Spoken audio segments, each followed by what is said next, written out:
When I asked to join my grandson's birthday party, my daughter-in-law replied, "You'll ruin the pictures." She sent me a video of the celebration with a caption that read, "No pity guests allowed." My son messaged me, "It's for the best."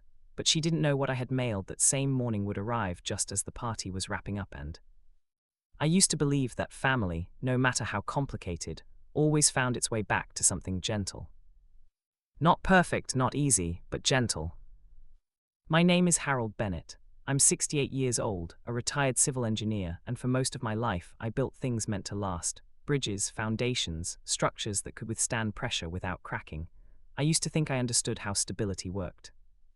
Turns out, people aren't built like that. My son Daniel was my only child. His mother passed when he was 12, and from that moment on, it was just the two of us.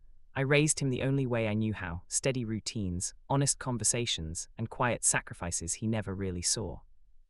I wasn't a perfect father. I worked long hours. I missed a few school plays, burned dinner more times than I can count, but I showed up where it mattered. At least I thought I did. Daniel grew into a thoughtful, if somewhat distant, man. He studied marketing, moved to the city, and built a respectable career. We didn't talk every day, but we stayed in touch. Holidays, occasional dinners, the kind of relationship that feels stable, even if it lacks warmth. Then he met Vanessa. From the very beginning, I knew she didn't like me. It wasn't anything obvious, no harsh words, no open disrespect, just subtle things. The way her smile would tighten when I spoke, how she'd redirect conversations when I shared stories about Daniel's childhood. The way she once said, casually over dinner, "Some people just don't know when to step back." I knew who that was aimed at. Still, I tried. When they got married, I kept my speech short. When they bought their first home, I didn't offer unsolicited advice, even when I saw things that could have been improved. I stayed in my lane. I respected boundaries that were never clearly explained but always strongly implied. And then came Ethan. My grandson. The first time I held him, something shifted in me. It felt like being given a second chance, not to redo the past, but to experience something softer, slower. I didn't want to be an overbearing grandfather. I just wanted to be present. At first, it seemed like I could be. I visited occasionally, brought small gifts, books, wooden puzzles, things that didn't make noise or mess. Vanessa approved of quiet toys. I learned that quickly. But over time, the visits became structured. "Let's keep it short, Harold." Ethan gets overwhelmed. "Maybe next week. He's got a routine." We are trying to limit outside influences. Outside influences. That was me. Daniel never said much during these moments. He'd stand nearby, hands in his pockets, offering small, apologetic smiles that never quite turned into words. I told myself it was just new parent stress, that things would settle. They didn't. By the time Ethan turned 5, my role in his life had been reduced to occasional video calls, scheduled, supervised, and always brief. He still smiled when he saw me, though. That part mattered. "Grandpa, look," he'd say, holding up a drawing or a toy. And for a few minutes, I felt included. Until Vanessa would step in. "Okay, that's enough for today. Say goodbye." Click. That was our rhythm. So when I heard about the birthday party, I hesitated before asking. It wasn't like I expected an invitation, not anymore, but I thought maybe this time would be different. 5 was a big year, a milestone. I called Daniel 3 days before the party. "Hey," I said, keeping my voice light. "I heard Ethan's birthday is this weekend." A pause. "Yeah," he replied, "we're doing something small." Of course, I was just wondering if it'd be all right for me to stop by, just briefly. I won't stay long. Another pause, longer this time. "Let me check with Vanessa," he said. That told me everything. Still, I waited. The next day, I didn't get a call, or even a message. So I reached out myself, this time directly to Vanessa. I kept it simple. "Hi Vanessa, I hope you're well. I was wondering if I could come by for Ethan's birthday, even just for a short visit. I'd really love to see him." Her response came faster than I expected. Cold, efficient, precise. "You'll ruin the pictures." I stared at the message for a long time. Not confused, not even surprised. Just still. A minute later, another message came through. We are keeping the event curated. No pity guests allowed. I read that one twice. Then a third message, this time from Daniel.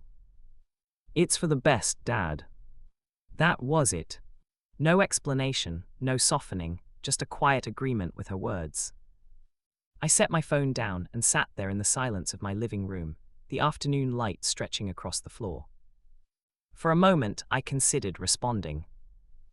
Asking what I had done, when I had become something to be excluded. But I didn't. Because deep down, I already knew the answer. I had become inconvenient. Unpolished. A reminder of a version of Daniel's life that didn't fit into the one he had now. And Vanessa, she was simply saying it out loud. I stood up slowly and walked to the small desk by the window. There, resting neatly beside a stack of unopened mail, was a padded envelope. Already sealed. Already addressed. Already sent. Because while they were deciding whether I belonged at that party, I had already made a decision of my own. And whatever happened next was already in motion. The morning of Ethan's birthday arrived with an unusual kind of quiet. No calls, no messages, no last-minute change of heart. I woke up early anyway, habit mostly.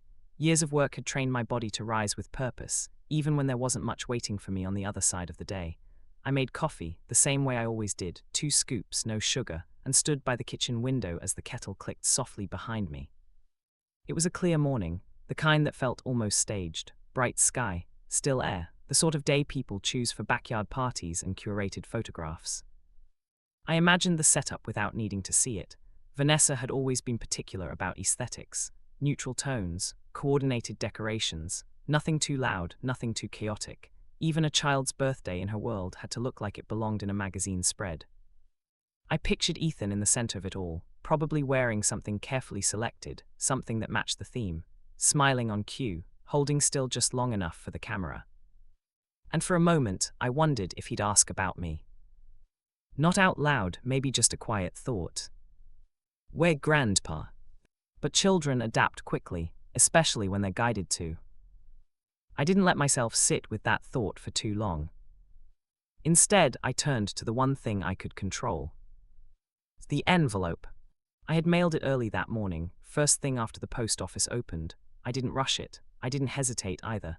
Everything about that decision had been settled. Careful, intentional. It's legal. Because if there's one thing I learned over a lifetime of building structures, it's this. You don't fix instability with emotion. You fix it with design. By mid-afternoon, I received the video. It came from Vanessa. No greeting, no context, just a file attachment and a caption beneath it.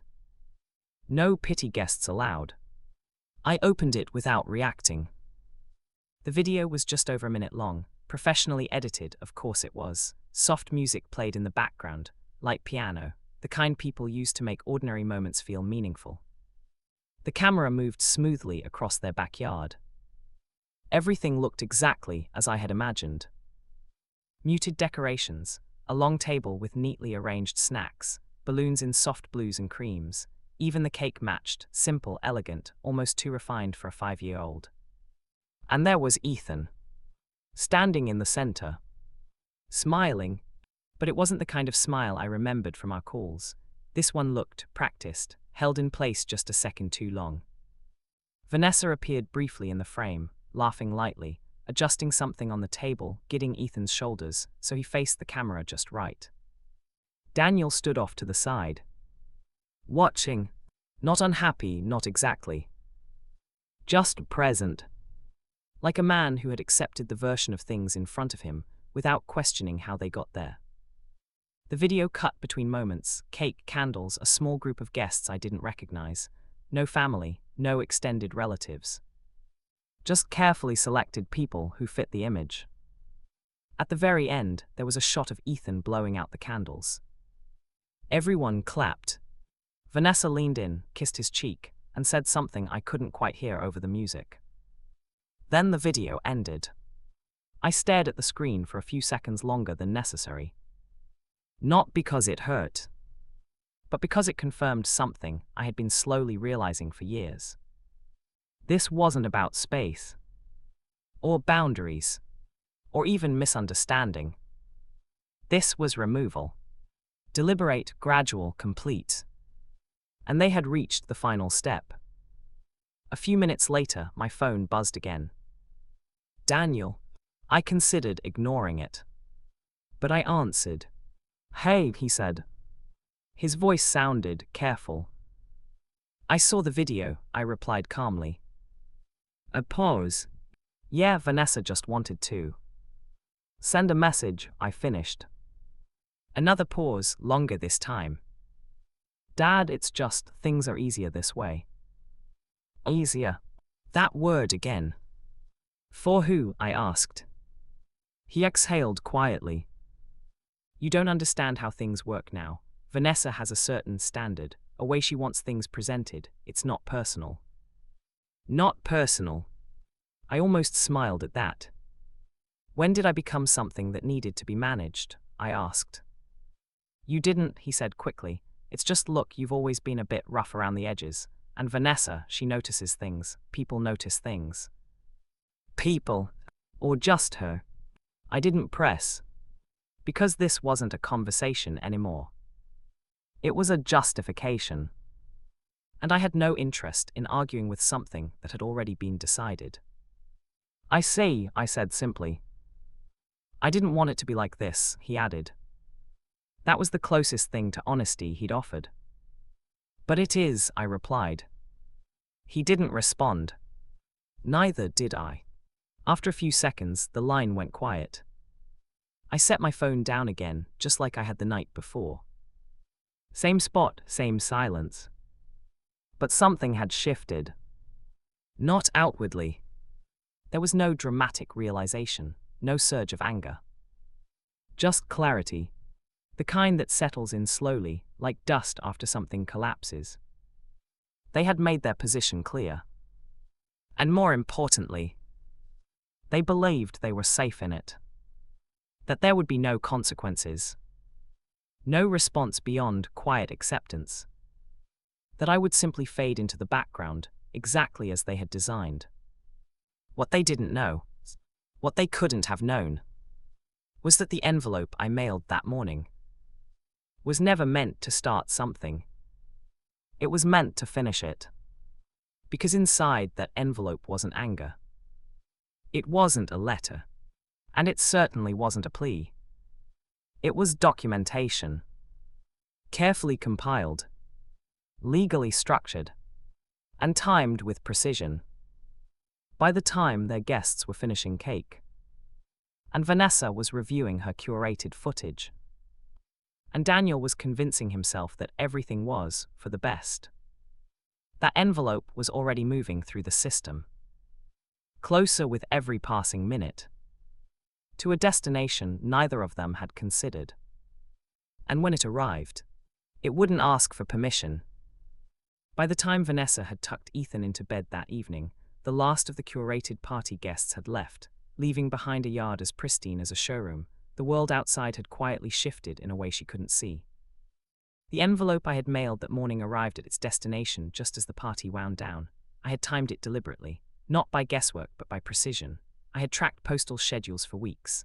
I knew the exact window in which it would reach the office of the attorney I had engaged months earlier, long before the birthday invite, long before Vanessa's cold dismissal, long before Daniel tried to convince himself it was for the best. Inside the envelope was a carefully compiled dossier, not just a few photos or some emotional narrative. No, this was structured, meticulous, and most importantly, irrefutable. Receipts, timestamps, photographs, witness statements, and documentation showing the ways Vanessa had systematically excluded me from Ethan's life. The file wasn't just a complaint, it was a case. Legally, ethically, and emotionally airtight. I had anticipated every argument they could make. We're just protecting the child. Grandpa is overbearing, it's for the best, and I had counted each point with evidence that left no room for doubt. By the time Vanessa picked up her phone the next morning, she had 3 emails waiting in her inbox. One from the attorney's office, another confirming receipt, and a final one, brief, professional, and cold.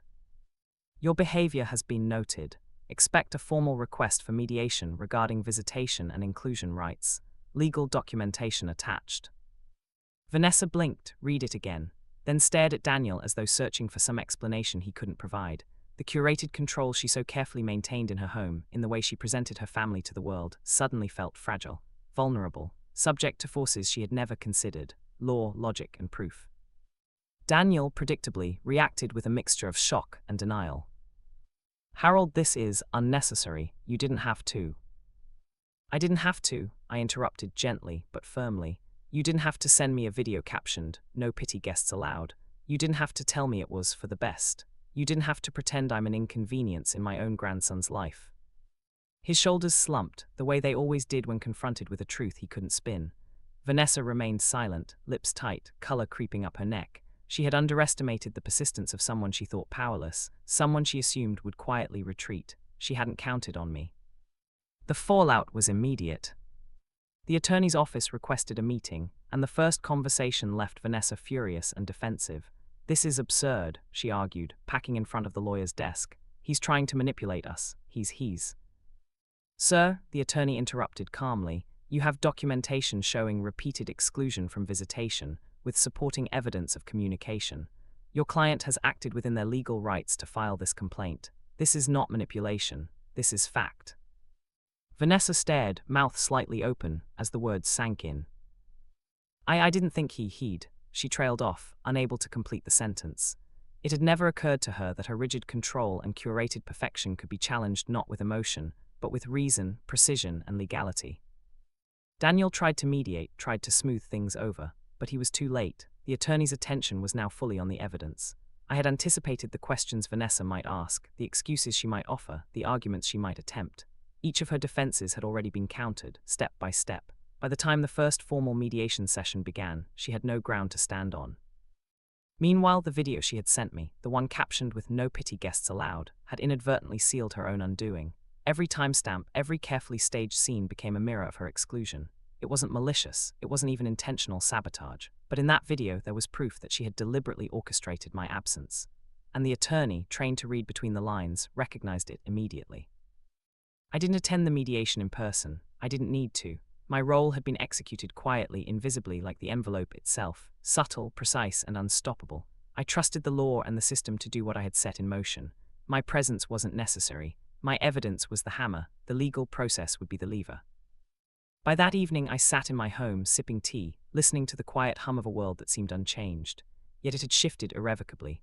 I didn't celebrate. I didn't gloat. I simply allowed the stillness to fill the room, content in the knowledge that I had reclaimed a place in my grandson's life, not through confrontation, not through anger, but through patience, planning, and undeniable truth.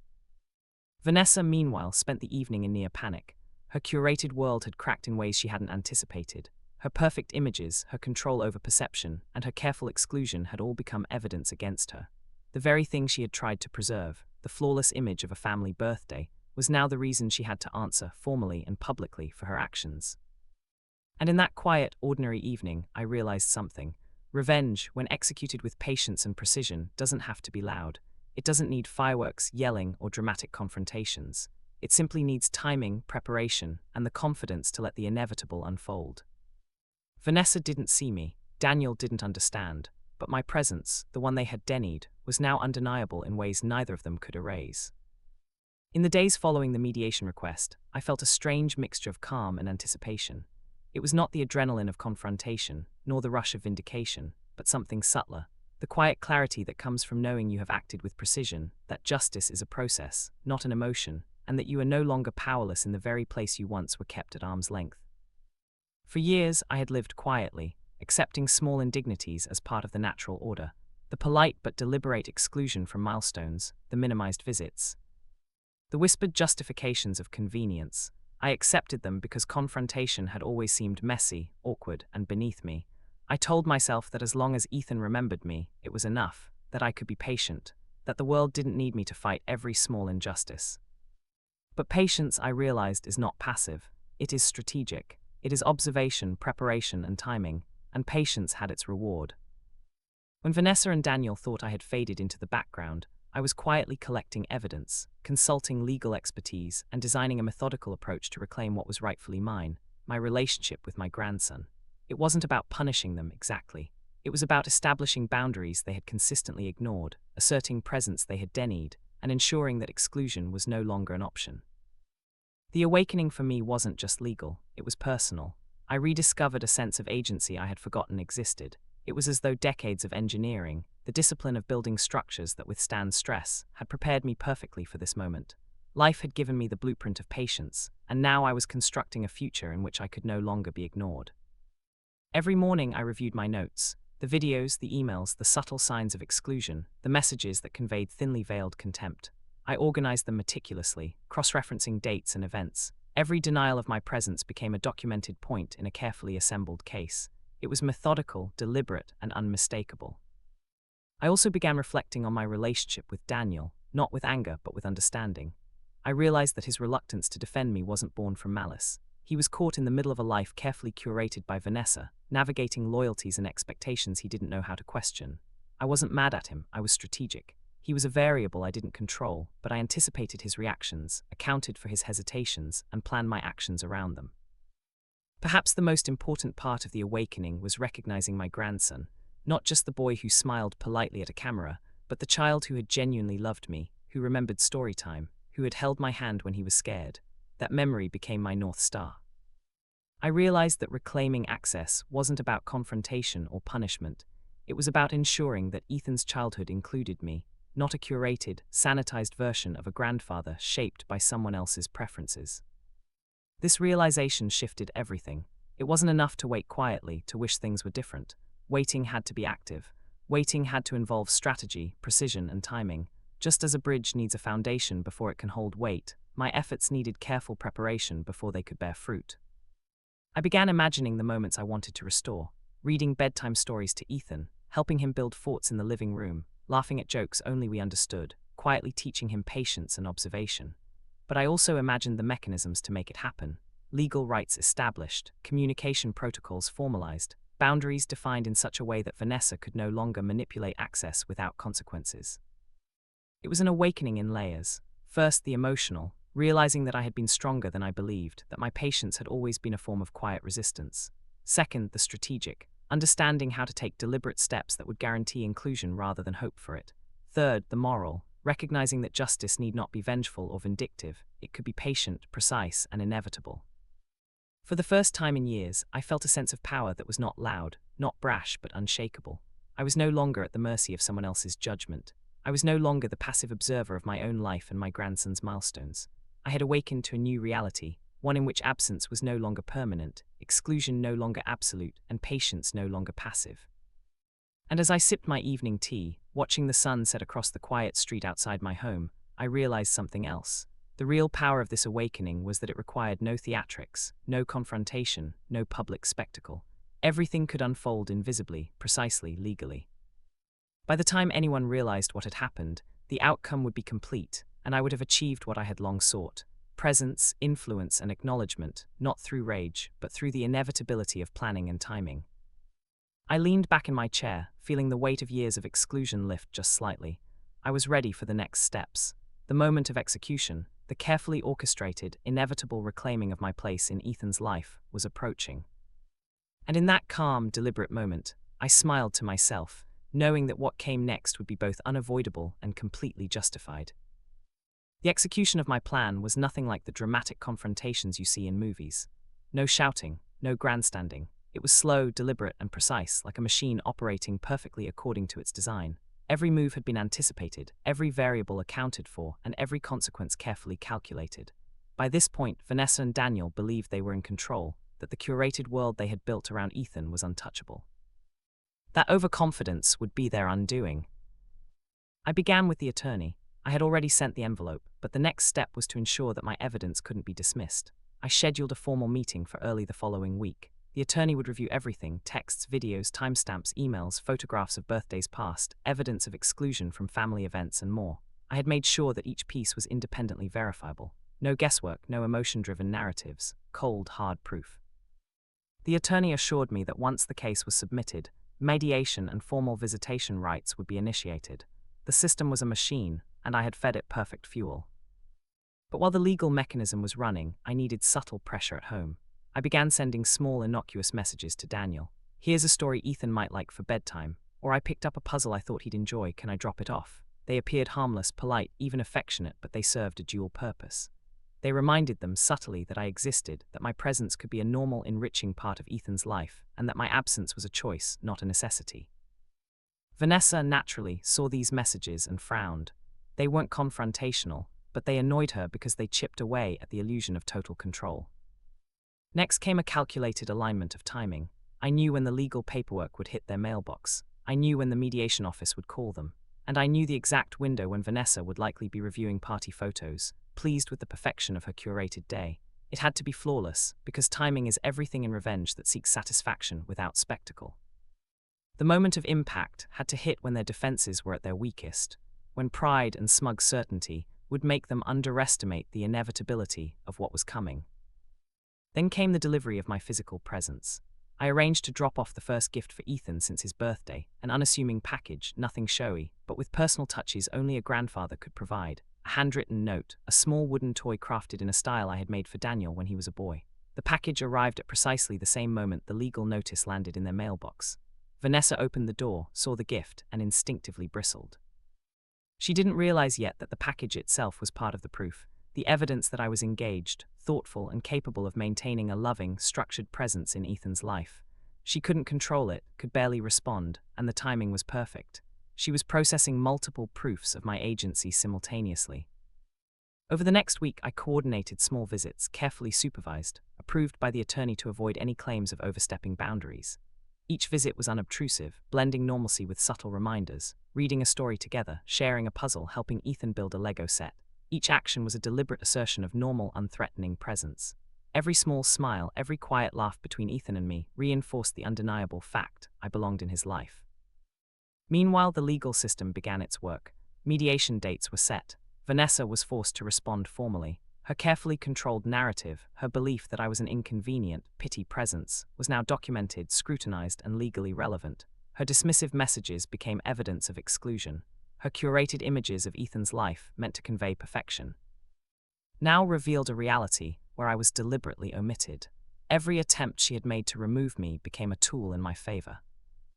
The real brilliance of execution, however, wasn't just the timing or the legal maneuvering, it was the psychological element. Vanessa and Daniel, so used to being in control, now experienced a creeping uncertainty. Small, subtle shifts in the household atmosphere, a puzzle delivered at the front door, a brief phone call from me that wasn't filtered, a polite note left for Ethan to read. Each one seemed minor, but in combination, they created an undercurrent of inevitability. They began to realize that control wasn't absolute, that exclusion wasn't permanent, that their carefully curated reality was unraveling. By the time the mediation session occurred, I was no longer a guest to be managed. I was a participant in the structured, legal acknowledgement of my rights. Vanessa's perfectly constructed boundaries crumbled under the weight of evidence and timing. Daniel, finally confronting the reality he had avoided, could only stand by and watch. Every element of the plan, the envelope, the documentation, the subtle timed visits, had culminated in a system that operated without my emotional interference, without rash confrontation. The execution was complete not through chaos, but through control, precision, and patience. And yet, even as I watched the pieces fall into place, I knew the best was yet to come. The next steps, the twists that would reveal the full scope of consequences for those who thought they could exclude me, were ready, waiting, and unavoidable. Just when I thought the plan had reached its peak efficiency, the first twist arrived, unexpected, subtle, and yet devastating for Vanessa. It came in the form of an email from a family friend who had attended Ethan's birthday. She had innocently tagged me in a social media post, a short video clip from the party. Nothing malicious, just a cheerful memory shared with her followers. But in that brief 30-second clip, everything changed. The video showed Ethan, perfectly poised for the camera, reaching for the cake with a smile. Behind him, Vanessa was subtly guiding the other children, her attention focused entirely on presentation. But in the corner of the frame, a small slip occurred. A plate tipped, a balloon string got tangled, and the camera's perspective caught a brief expression on Ethan's face, one of hesitation, one that suggested he had noticed something missing. He looked, almost instinctively, toward the side where I would have stood if I had been there. His smile faltered ever so slightly, and his tiny hands reached for air that wasn't there. I watched the clip closely, frame by frame. That fleeting moment, just a fraction of a second, was pure truth. It was a silent testament to exclusion. Vanessa hadn't staged it, hadn't intended it, hadn't noticed it. Yet the universe, in its own meticulous way, had recorded her failure to include me. I immediately forwarded the clip to my attorney. The message was simple: observe the child's natural reaction to exclusion. Legally, it was perfect. Emotionally, it was devastating for them. This tiny moment, captured innocently by someone else, confirmed the evidence I already had and reinforced the legal argument. The curated perfection they had believed would protect them now betrayed them entirely. Vanessa's reaction, when the attorney sent a follow-up, was priceless in its inevitability. She called me, furious but restrained, as though she were performing in a play she could not control. "You sent this, you manipulated this," she hissed. I leaned back in my chair, sipping tea calmly. I didn't send it, I simply used what exists. Timing, evidence, and truth do most of the work themselves. Daniel predictably tried to intervene. "Harold, can we just resolve this quietly? Let's not escalate." "Too late," I said softly. "This isn't escalation, this is reality." The real twist, however, was not legal. It was psychological. Vanessa had always believed she could manipulate perception, control reality, and curate the perfect environment for everyone. But perception, unlike control, is fragile. The video revealed cracks she hadn't anticipated, cracks that now threatened her authority and image. It wasn't just the attorney who saw it. The moment I subtly forwarded the clip to a small, trusted circle, people who had attended previous family events, who had witnessed exclusion firsthand, the narrative began to shift.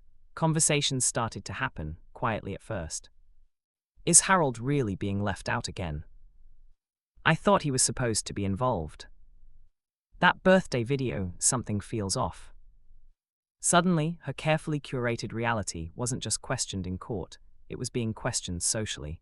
She couldn't stage a narrative to counteract multiple independent perspectives. Meanwhile, Ethan himself, blissfully unaware of legal and social ramifications, began asking about me. Simple questions. "Why did Grandpa come? Will he see my cake? Can Grandpa help me with my puzzle?" Vanessa, for all her meticulous planning, had no answer, no control, no way to redirect the child's curiosity. It was impossible to spin around innocence. By the end of the week, the first twist had taken full effect. Legal documentation strengthened, social perceptions subtly shifted, and Vanessa's psychological confidence, the foundation of her curated life, was compromised. She was now reacting to a world where her attempts to exclude me were visible, undeniable, and irreversible. And in that quiet, calculated moment, I understood something crucial. Revenge isn't merely about correcting injustice. It's about precision, allowing others to reveal themselves through their own actions, giving truth time to surface, and letting consequences unfold naturally. Vanessa had orchestrated Ethan's birthday to perfection in her eyes, but the universe, and carefully timed interventions, had revealed the flaws in her plan. The first twist was complete.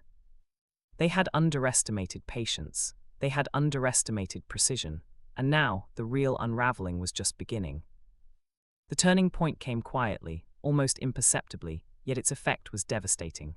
It wasn't a dramatic confrontation or a shouted accusation. It was the moment Vanessa realized she had lost control entirely, and that the world she had so carefully curated was now functioning against her. It started with the mediation session. We didn't meet in the same room at first. Our attorneys conducted the initial proceedings. I sat at home, reviewing my notes, knowing every word, every piece of evidence was already airtight. Vanessa, on the other hand, arrived tense, clutching her perfectly organized folder, certain she could charm or manipulate her way through. She couldn't. The mediator asked simple questions. "Harold, what is your relationship with Ethan?" I answered calmly, directly. "I am his grandfather. I have maintained a consistent, loving presence through calls, gifts, and correspondence. I wish to expand my visitation to include scheduled in-person interactions that reflect the closeness appropriate for a grandparent and child."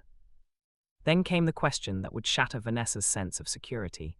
"Mrs. Thompson, can you explain why Mr. Bennett has been excluded from certain events and milestones?" Vanessa faltered. She cleared her throat, adjusted her glasses, tried to summon her polished, curated demeanor, but the record was against her. Emails, texts, videos, time-stamped events, evidence of deliberate omission. Each instance she had intended as inconsequential was now highlighted, undeniable. Her eyes flicked toward Daniel. His jaw tightened. He wanted to defuse it, to reassure her silently, but there was no recovery. Each carefully constructed defense collapsed under the weight of proof. Her curated perfection, the images, the videos, the narrative of control, had betrayed her. The mediator leaned forward. "Mrs. Thompson, it appears Mr. Bennett's exclusion was deliberate. The child's welfare does not justify the omission of a grandparent with documented involvement. Your position, as currently presented, cannot stand. Vanessa's perfect composure cracked. She tried to argue, to appeal, to rationalize. I was only trying to protect him. I wanted the birthday to be controlled, harmonious. I didn't want disruptions. But the mediator interjected. A child's development and emotional well-being benefit from extended family relationships, not merely curated appearances. You cannot prevent interaction based on personal discomfort or aesthetic concerns. The realization hit her like a physical blow. Her control, the very foundation she had built around Ethan, the curated, perfect life, was meaningless in the face of documentation, law, and reason. She could no longer dictate who appeared, who was involved, or what Ethan experienced. Every carefully staged photo, every no-pity guest's message, every exclusionary decision was now evidence of her failure, not her success. Daniel finally spoke softly, almost as if he were pleading for forgiveness. Mom, Harold, he's not trying to attack you. He just wants to be part of Ethan's life. That's all. Vanessa shook her head, eyes wide. She couldn't see beyond her own sense of order. She had believed that she was protecting her world. Instead, she had painted herself as the antagonist. Every manipulation, every subtle exclusion, every insistence on controlling perception had backfired spectacularly. By the end of that session, the mediator established expanded visitation rights for me, legally sanctioned, structured, and undeniable. Vanessa had no further leverage. The turning point wasn't just the legal confirmation, it was her recognition that she was powerless against careful preparation, timing, and unwavering patience. For the first time, she understood the consequences of underestimating me. She realized that her belief in control over perception, over events, over family, was an illusion. And the moment she grasped that, the dynamic shifted irreversibly. I didn't gloat, I didn't send a single message of triumph. I simply allowed events to unfold. The turning point wasn't my victory alone, it was the moment they saw it coming and understood, too late, that they had no path to undo it. And that awareness, I knew, was infinitely more powerful than any confrontation. Just when I thought the turning point had solidified my position, the second twist arrived, unexpected, subtle, and even more satisfying than the legal victory. It started with Ethan himself. He was only 5, blissfully unaware of legal machinations or adult grudges, but children are instinctively honest. Within days of the mediation decision, during one of my first officially sanctioned visits, he surprised me. We were building a fort in his living room, a sprawling creation of blankets, cushions, and imagination. He paused mid-construction, looked up at me, and said quietly, "Grandpa, I didn't like the party without you. It felt funny." Funny, the word carried the weight of all the curated perfection, all the staged smiles, all the controlled photos. It was his observation, his judgment, and it cut through the elaborate facades Vanessa had spent years constructing. I smiled gently, keeping my voice calm. "I'm here now, Ethan, and I promise we'll build things together." That afternoon, as he spoke with the innocence only a child possesses, I realized the second twist wasn't legal, it wasn't tactical, it was emotional. Vanessa's attempts to control reality had failed not just in the courtroom, but in the heart of the child she wanted to manipulate. Ethan had recognized absence, and absence mattered. Her meticulously staged environment had no power over his awareness. Meanwhile, Vanessa tried to reassert herself subtly during my visits. She would hover near the doorway, attempt to interject with suggestions or redirect his attention, but the effect was minimal. I had anticipated her interference. I maintained calm, consistency, and gentle authority. In her presence, Ethan would glance at me, ask my opinion, or continue with an activity we had started together. Slowly, he began testing boundaries, seeing that I could persist, that I was reliable, that I was part of his life, regardless of her attempts. Then came the second twist in full clarity, unexpected even to me, though perfectly logical in hindsight. Vanessa, in her frustration, began undermining herself. Every attempt to control my access became evidence of my persistence and her overreach. She'd correct Ethan's phrasing. "No, Harold doesn't need to do that." Or interject during play. "Let's do it this way instead." And Ethan, innocent but perceptive, would pause, look at me, and whisper, "Grandpa, can we?" The small act of defiance, guided by intuition, revealed the truth she couldn't hide. Her control wasn't absolute. Her curated perfection was meaningless. And the more she attempted to assert dominance, the more obvious her attempts became, not only to me but to Ethan. Even Daniel began noticing the shift. Quietly, almost guiltily, he remarked one evening, "Dad, he really listens to you. I didn't expect it, but he chooses you, doesn't he?" I didn't answer immediately. I let him observe the change, let him internalize the truth he had avoided for years, that exclusion could not erase love, that careful planning and presence mattered more than curated perfection. Legally, emotionally, and socially, the twist was complete. Vanessa had lost control entirely, not just because of evidence or law, but because a child had independently confirmed my presence as meaningful. Every perfectly staged birthday, every curated image, every exclusionary tactic was now irrelevant. In the eyes of her own son, her husband, and most importantly, her child, she had failed. I watched quietly, letting the consequences unfold naturally. She had thought she was the architect of reality, but reality, in its subtle and undeniable form, had a mind of its own. And in that mind I was present, constant, and unignorable. For the first time, I understood the full measure of satisfaction in revenge executed with precision, patience, and foresight. It wasn't anger. It wasn't spectacle. It was inevitability, and the sweetest irony is that the final reveal came not from me, but from the very people she had sought to control. Vanessa, in her pursuit of perfection, had become her own undoing, and the child she sought to protect, Ethan, had become the most honest arbiter of all. By the time a month had passed, the fallout had fully reversed, and the family dynamics had shifted in ways that even Vanessa could no longer manipulate. What she had thought was permanence, her control, her curated perfection, her carefully staged boundaries, had crumbled entirely. The first sign came during one of my officially sanctioned visits. Ethan greeted me at the door holding a small drawing. "Look, Grandpa, I made this for you." The smile on his face was unguarded, genuine, and entirely uncurated. Vanessa hovered behind him, tense, trying to intervene, but Ethan ignored her. He had already made his choice. In the simplest, most innocent way, he had drawn the lines for everyone else. That afternoon, as we worked on the puzzle together, Daniel approached cautiously. His expression was a mixture of relief and astonishment. "Dad, I didn't realize how much he needed you." I didn't respond with criticism or triumph. I simply smiled. The reversal wasn't mine to announce. It revealed itself naturally, quietly, and inescapably. Legally, the reversal was already underway. The mediation had formalized expanded visitation rights. Vanessa's objections had been carefully countered with the documentation I had compiled.